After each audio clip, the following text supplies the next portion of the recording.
Hello guys, আমরা এখন এই ধান খেতে মানে ধান কেটে নিয়েছে, এই ভালোই হয়েছে। ভিডিও করলে কি আর ভালো করা যায়?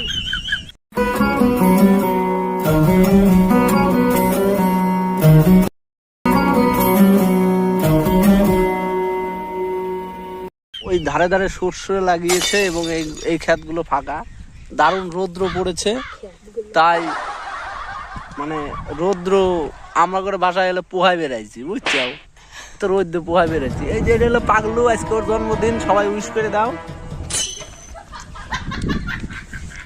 আর এই দেখো কেবল নয়া নয়া শস্য বুনছে, এই যে শস্যের ক্ষেত।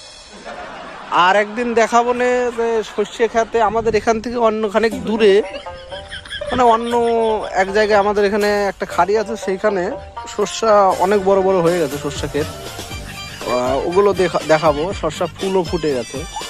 আপাতত আজকের মতো এগুলো দেখো। তাহলে পাগলু, তোমার মাঠে রোদ পোহাইতে কিরম লাগতেছে কও? ভালোই লাগতেছে। তারপর কালকে তোমার রেজাল্ট দিচ্ছে শুনলাম, হ্যাঁ, তো রেজাল্ট কেমন হলো?